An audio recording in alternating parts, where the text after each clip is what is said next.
Sign up to the SBR Network and use your free daily bet points to earn real-world prizes. Click on the page and start winning now.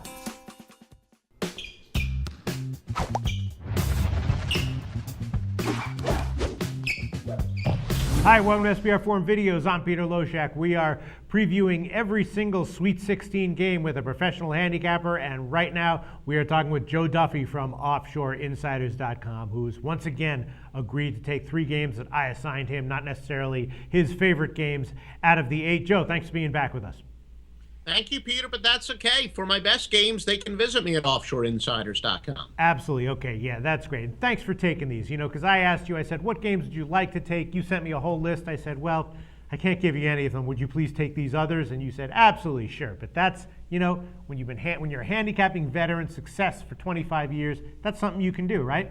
Yeah, no, I'm compiling notes on all of them, but I said the ones that I thought that I had the best information for the SBR Forum videos may or may not be these games, but, we're going to have a lot of winners this weekend and maybe in some of these games as well. All right, again, and as you said, if people want information on all the games, OffshoreInsiders.com is Joe's website. All right, well, let's start with the game that I assigned you that I personally think probably has the biggest edge, and that is UConn, Iowa State, okay? Iowa State is a 1.5-point favorite. The total is 146 or 146.5, and, UConn very impressively knocked off Villanova, and I'm proud to admit that I did have UConn knocking off Villanova in my bracket. I had some other pretty crappy picks in my bracket, but that was not one of them. That was a good one. So I've been pretty high on UConn. They're the kind of team that's kind of like very up and down. They can beat the best teams in college basketball when they're on their game. When they're off their game, they can look pretty bad and get embarrassed by mid-range teams. But I think they're playing pretty well now. Iowa State, of course, has an injury, right?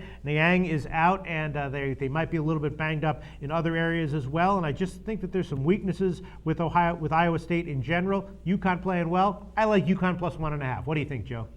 No, you are right. Georges Niang, that's a very tough injury. I know they were able to rally around the first game without him. You see teams do that in the regular season all the time. It's a little tougher in the postseason, but losing Niang is definitely a big loss. In the 5 games before he was hurt, averaged 20.4 points per game. Now, of course, they're not lacking talent. Melvin Ejim, he's probably the best player in the conference, and they have the transfer DeAndre Kane. So it's not like they're lacking talent overall. And remember, they did play the 3rd-ranked schedule in the country. I know there's a lot of places out there. I like to use KenPom. That's what I think is the most accurate place. But according to KenPom, they played the 3rd toughest schedule. But at the end of the day, we're going to be agreeing on this one. That Niang injury really makes the decision a lot easier. And Connecticut, I think, has the edge because they are the healthier team. And it's a tough time to have a key injury, to say the least. Yeah, I agree, man. I haven't really checked the matchups. What are Iowa State's main strengths here that UConn's going to have to neutralize?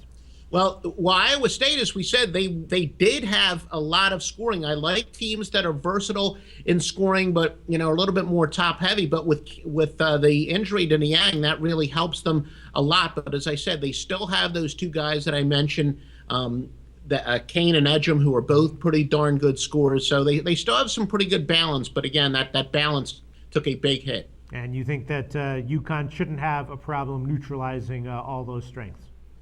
Yeah, and I don't think that they will. And keep in mind that Iowa State had far and away the highest tempo team of any remaining teams. And if you look at it, that the high tempo teams are the ones that got eliminated, and the low tempo teams are the ones that are still alive. So I do think that's really going to hurt them when they have a key injury and they play that up tempo. Connecticut can slow the pace. So I do think that Connecticut certainly matches up well. Okay, it's settled. I'm in complete agreement with you. Joe Duffy, UConn plus 1.5 has some value. Thanks, Joe.